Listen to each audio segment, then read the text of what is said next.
여기 있는 PPT에 나와 있는 자료하고 그 다음에 제가 좀 전에 그 올려드린 내용이 있어요. 네. 제가 잠깐 좀 쉬었더니 이게 여기 단추를 했는데 단추가 터질 것 같네. 이거 하나만 풀게, 이거 하나. 막 쪄가지고 네 목이 이렇게 찔 줄 몰랐네. 목이 쪘어요. 네, 그래가지고 예, 도전해봤는데 안 되네. 네, 그래가지고 그 현물 출자 법인 전환 사례인데요. 요거 이제 진행 중이니까 이제 지난달에 현장에서 좀 겪었던 내용들을 위주로 해서 여기서 좀 설명을 좀 하려고 그래요. 가지고 실패도 하지만 어떻게 접근을 했는지 이게 더 도움이 되실 것 같아서 이렇게 좀 설명을 드리고요. 그러면 이제 신입으로 오신 분들은 어떻게 할 거냐라는 고민들이 있었어요. 그래서 작년에 저번 달에 그 36가지 주제로 강의를 했었던 거를 영상으로 만들어 가지고 제가 에어클래스라고 하는 곳에다 올려놨어요. 그래서 그 신입분들은 그 얘기를 하시면 제가 할인권을 드려요. 그러면은 50% 할인권을 해서 보시면은 그러면은 기초적인 내용들은 조금 빨리 따라올 수 있지 않을까. 네, 그렇게 생각해서 아주 화면도 흔들고 별로 그렇게 썩 좋진 않지만 그래도 그런 이유 때문에 했다라는 거 이해해 주시고 그런 걸 통해서 조금 더 빨리 습득을 하시면은 이런 내용들이 조금 더 빨리 이해가 되실 겁니다.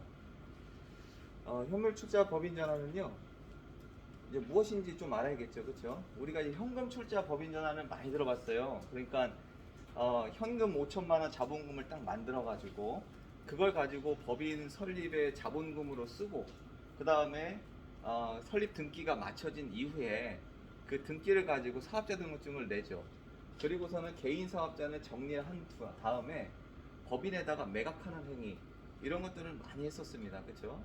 근데 현물출자 법인 전환이라는 건 뭐냐면은 개인에서 갖고 있는 그 자산들이 있어요. 그 중에서 사업용 고정 자산을 얘를 자본금으로 출자한다는 얘기예요.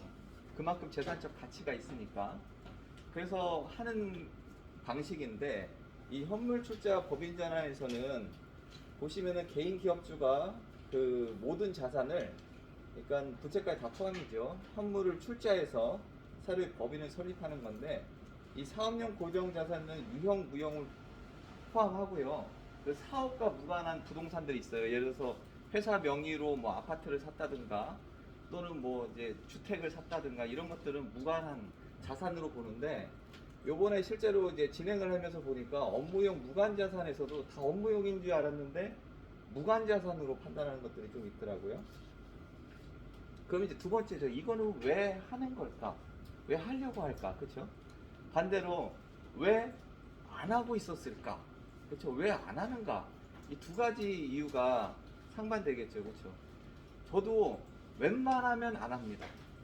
정말 웬만하면 안 해요. 왜 웬만하면 왜 안 하는지를 중간에 설명할 거예요. 그러면은 여기 계신 분들은 현물 출자 법인 전환을 하시려고 할 때 판단을 할 때 거의 95% 이상은 안 하게끔 하는 게 거의 맞습니다. 네, 그 이유들을 이제 중간에 설명을 드릴 거예요. 그 왜 하는가? 혜택이 있겠죠. 조세 혜택이 있는데요. 뭐냐면은 고정자산 대부분 고정자산은 뭐냐면 사업용 부동산입니다. 사업용 부동산이 과거에는 뭐 7억 정도 됐는데 땅값이 너무 많이 올라가지고 뭐 7, 80억이 됐어요. 그래서 거기에 대한 양도소득세를 내느니 차라리 법인에다가 넘겨야겠다라고 해서 이걸 현물 출자를 하죠. 그러면은 이 양도소득세가 이걸 매각하기 때까지 계속 이월이 돼요. 그 세금이. 그 세금을 지금 내지 말고 네가 법인에서 실제 매각할 때 법인에서 내라고 하면서 계속 이월이 됩니다. 그렇게 되니까 그런 혜택들이 있죠. 당장 양도소득세를 안 내도 되니까 이 사업이 영위하는 동안은 계속 쓸 수 있죠. 그렇죠? 두 번째는 뭐냐면요. 이게 그 2017년 그전에는요. 취등록세가 100% 감면이 됐었어요. 근데 지금 이게 75%로 줄었습니다. 그리고 줄어들어 있는 이 75%의 취등록 감면에서도 감면세액의 20%의 농특세가 발생이 됩니다. 이게 무슨 얘기냐면은 우리가 예를 들어서 뭐 10억짜리다 그러면 이게 한 4.6% 해가지고 한 4,600만 원 정도가 이제 취등록세로 나와야 되잖아요, 그렇죠? 근데 75%를 감면을 해요. 그러면은 그건 한 1,000만 원만 내면 되겠죠, 그렇죠? 근데 감면된 3천만 원의 20%는 농특세로 낸다고요. 그러니까 대표 입장에서는 내가 내지도 말아야 될 취등록세를 25%를 내고 감면된 것에 농특세를 또 내야 된다는 거예요. 그래서 실제 딱 가게 되면 취등록세에서 우선은 첫 번째로 딱 이제 부딪히게 됩니다. 그럼 왜 또 혜택이 뭐냐? 가업 상속 플랜에서 참 좋아요. 뭐냐면 부동산까지 다 넘긴 그 법인에서는 5년 안에는 49%까지는 주식을 이동을 해도 상관이 없습니다. 5년 이후에는 더 많이 이동을 해도 되죠. 그래서 이 무거운 부동산을 한 번에 다 자녀한테 옮기느니 차근차근 옮길 수 있기 때문에 좋다라고 판단을 해가지고 가업상속 플랜 때문에 하려고 합니다. 근데 이제 문제점이 뭐냐라는 거예요. 문제점. 그래서 이 문제점에 대해서 지적을 못하게 되면은 현물출자 법인 전환에 많은 에너지를 쏟고 실제적으로 계약도 안 되고 하지도 못하고 끝나는 경우가 많습니다. 비용이 많이 발생됩니다. 첫 번째로는 제가 뒤에 설명할 건데 제가 접근해가지고 얘기한 데가 여기에 어디라고 얘기하면 다 알아요. 왜냐면 서울에 있기 때문에 호텔이었고 550억이었습니다. 그 550억을 넘기려고 하니까 그 법무 비용만 4,400만 원 정도가 좀 들어요. 법무가 거의 이제 컨트롤 하거든요. 네, 회계사가 컨트롤하지 않아요. 그리고 회계사는 회계 평가를 하기 때문에 회계에 대한 비용을 좀 더 요구를 했고 그건 역시도 만만치 않습니다. 감정평가는 과거에는 그 한 군데만 평가를 했는데요. 지금은 감정사한테 작년 초에 보니까 문서가 하나 날라온 게 있었는데 그때 보니까 그 두 군데 이상 감정평가를 하는 게 있습니다. 부동산을 이렇게 넘기거나 이렇게 했대. 그리고 말씀드린 대로 취득세 25%가 있잖아요. 자, 550억에 75% 감면됐다고 쳐봐요. 그럼 25%는 얼마예요? 그렇죠? 그것도 어마어마하죠, 그렇죠? 네. 거기에 또 감면된 75%의 농특세도 내야 됩니다. 네, 이거를 계산을 했을 때 이거를 내가 안고서 갈게라고 고민해서 오케이 해야죠, 그렇죠? 그러면은 이 비용이 어마어마하다는 거예요. 자, 그러면은 일반적으로 제가 한 2, 30억 정도 되는 때는 얼마 정도 들었냐? 법무비가 한 500 정도 달라고 했고요. 회계사가 한 500, 그리고 감정평가가 한 100, 그리고 취등록세 및 농특세가 한 1,500 정도 했습니다. 30억 정도 자산이 있잖아요. 그게 큰 거 같잖아요. 크지 않아요. 네. 제조업 매출로 따지면 15억에서 20억 정도 되면은 30억 정도, 30억 정도의 그 토지 건물을 갖고 있습니다. 네. 그래서 개인 사업자에서 법인으로 이전하려고 하는데 갑자기 한 4천만 원 정도 든다고 생각하면은 그게 갑자기 멈춰져 버리죠. 과거에 취등록세 100% 감면할 때도 그때는 뭐가 문제였냐면은 그때 한 번 넘기려고 했었던 곳이 있었어요. 근데 취등록세는 어디예요? 지방세죠, 그렇죠? 네, 지방세와 관련되는데 지방세에서의 혜택이기 때문에 법을 뭘 따르냐면은 지방세 특례 제한법을 따라요. 네. 그리고 양도소득세는 어디서 세냐면 국세예요, 국세. 국세는 무엇을 따르냐면 조세특례 제한법을 따라요. 그러면 조세특례 제한법이 먼저 제정이 되어지고 그걸 지방세가 따라서 해요. 그래서 과거에는 어떤 게 있었냐면은 이 공장을 매입한 다음에 5년 동안 팔지 마세요라고 했어요. 네. 근데 이렇게 현물출자 법인 전환을 할 때는 감면된 것이 그대로 이전 가는 게 맞거든요.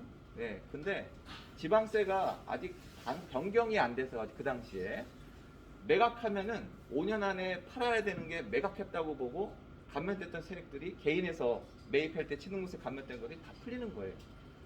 그것처럼 지금 파악해야 되는 게 몇 가지인지 모르겠어요. 조세도 확인해야 되죠.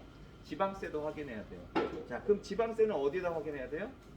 각 구의 구청. 자, 구청에 있는 그 직원들은 여기에 사실 전문가들이 아니에요. 네. 그래서 물어보고 얘기하면은 한참 있다가 답변이 오고 그래요. 네.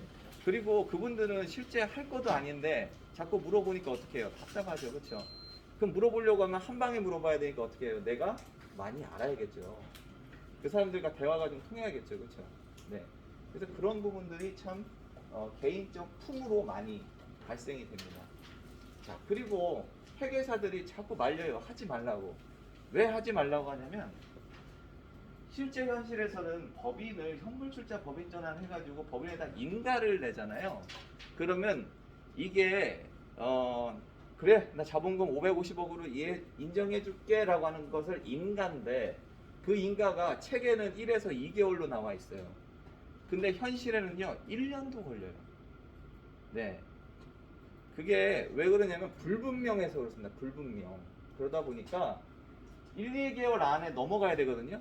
이게 모든 감면 혜택이 되려고 하면은 그래서 그 기일이 있는데 그 기일 안에 넘어가야 되는데 얘 인가가 3개월, 4개월 나오다 보면은 그러면 다시 결산해야 되고 또 해야 되는 거예요. 그래서 회계사들이 뭐라고 하냐면 안 했으면 좋겠다라고 얘기를 해요. 아까 얘기했지만 고정자산이라고 했잖아요. 고정자산 우리 부동산만 생각하는데 거기 안에 집기 그리고 뭐 컴퓨터에서부터 뭐 여러 가지 네 간단한 건 상관없어요. 근데 뭐 금형이라든가 금형 기계라든가 그런 것들 다 평가받아야 하기 때문에 쉬운 게 아닙니다. 자, 그럼 어떻게 하는 걸까요? 자, 어떻게 하는지는 내용은 제가 그냥 훑어가면서 얘기를 좀 할게요. 처음에는 현물출자 법인 설립을 준비를 해요. 이건 우리가 설계하는 거랑 똑같은 거고 현물출자에 대해서 계약서를 개인과 대표이사인 법인 자신과 같이 계약서를 내서 이걸 인지세를 내고 이거를 인지세를 낸 걸 가지고 이제 제출을 합니다.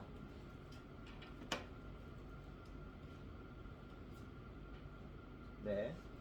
그 다음에 법인 사업자를 먼저 등록 신청해요. 얘는 그 법인 등록번호가 나오지 않은 상태예요. 근데 법인 사업자를 먼저 등록을 합니다. 그리고서는 이제 개인 사업자 결산을 해요. 그 다음에 감정평가를 어떤 걸 감정평가를 준비를 하죠. 근데 제가 했었던 호텔은 그 감정 매각된 기업 매각된 적이 없었을 거 아니에요, 그렇죠? 그렇기 때문에 감정평가서를 씁니다. 그래서 감정평가를 해야만 했었던 거죠. 그래서 감정평가 대상 자산을 확인하고 그리고 산업재산권 등도 평가를 합니다. 그다음에 공인회계사 회계감사한 후에 주식회사 실체를 구성해서 인가를 신청을 하게 되면은 인가가 나오고 나서 법인 설립을 등기를 합니다. 이제 이런 게 이제 내용들이죠.